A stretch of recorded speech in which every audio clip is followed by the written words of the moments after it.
Hi guys and welcome back to another Call of Duty commentary with me, Instant Karma with me.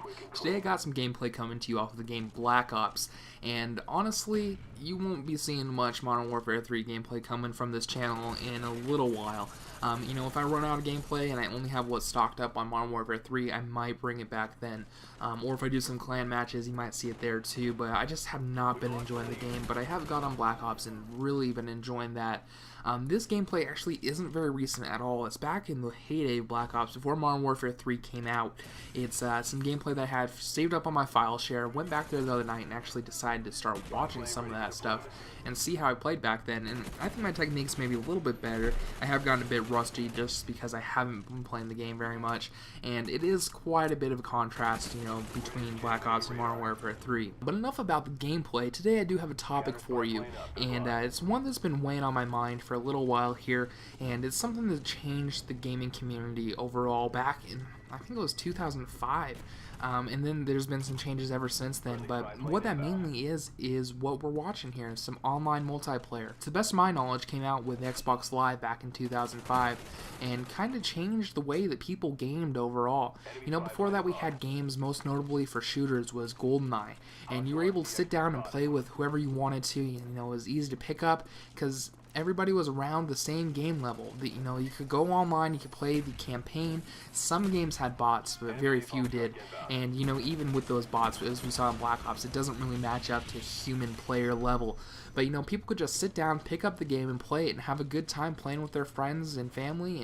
And overall, it was a good time. But nowadays, I feel like it's not as easy to do that. More people feel like, I'm not very good at games. I shouldn't probably play them with this person because they have an online account. They're probably gonna dominate me. And overall, that's for the most part pretty true. But what I noticed a lot is that back in the day, people didn't used to be afraid of that. They'd pick up the controller, give it a shot, say, hey, what is this? Let me give it a go.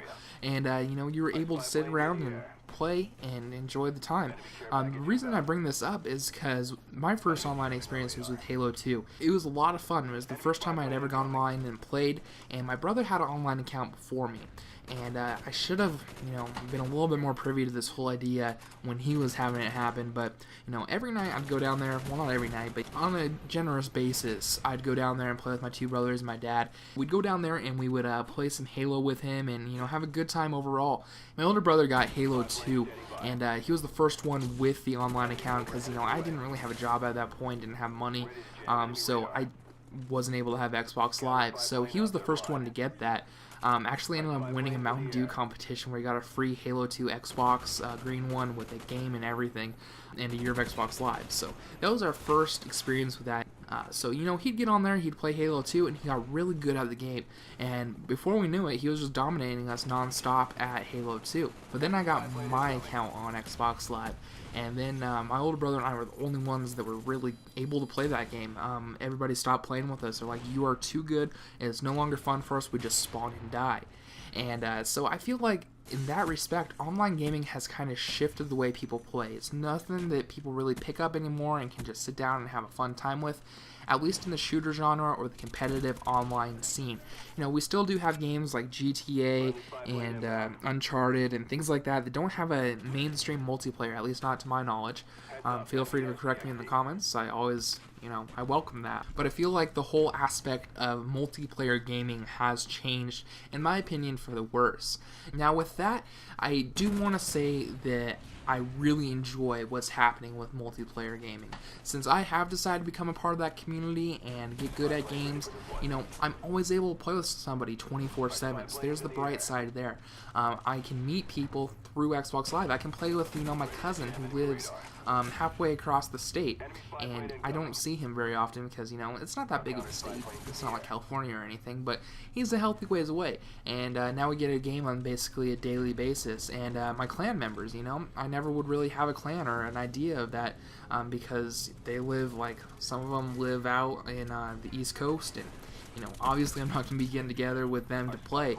So it's nice to be able to have that aspect of it. So it's not all bad, but I feel like overall the online gaming has changed the way of the gaming world. In addition to this here, there was a huge change that came, and I think it was mostly with the Xbox 360. There might have been a few games before that. And again, I'm just alluding to those consoles because that's what I've played the most. I just recently got into the PlayStation scene, but I've always had Xboxes. That's what I grew up on. So that's why I'm alluding to that there. But, with the Xbox 360 scene is where we first saw achievements, and I feel like those changed the gaming world even more for the worse, because now it encourages boosting. And why not go back to Halo for this one as well? Halo 3, that's one of the games that I have all the achievements on. It's one of the few ones. That and Call of Duty 4, I think, are the only ones that I have all the achievements on. But the fact that I'm even saying that bothers me a little bit, because what they do is they take away a little bit of the fun from the game. They add new objectives and new goals, but it makes that almost the primary focus. People will be forced to play the game. Like, I'm OCD. I want to be able to have that 100% completion there, so that's why I don't look at achievements anymore. If I get them, it's like, yay, I did something, but I can't look at that number anymore, otherwise I'll start going from non-stop. But I feel like those achievements kind of changed the way that people game. They were more geared towards completing those as opposed to actually having fun with the game, or playing the game for the game's sake. It's playing the game to get those achievement points and get those unlocked. Because with Halo 3, what happened is, I was a much different gamer back then than what I am now. Granted, it was quite a few years ago that game came out, but what they had on there is there was a lot of achievements that were online only and in the Lone Wolves multiplayer, so like free-for-all style stuff. So what one of them was there was one where you had to run somebody over with a mongoose, and then there was another one where you had to get a double kill with one Spartan laser. And both those are really hard when you're trying to do it on the free-for-all scene. When you're playing with a team, it's a lot easier to pull off because people travel in packs and stuff like that. So overall, I feel like it would have been easier to do. But what would happen is you just go into a lobby, and keep in mind, if you leave a Halo game, you lose your some of your experience, so it makes it harder to level up. But what they do is you'd go into a lobby, and it would just be a boosting lobby. You'd get to one of the maps with a mongoose, and everybody would just be standing in a row, and you'd all take turns hitting people with mongoose. Or, they'd stand in the row, and then you'd take turns Spartan lasering people. And it kind of took away what the game was really meant there to be.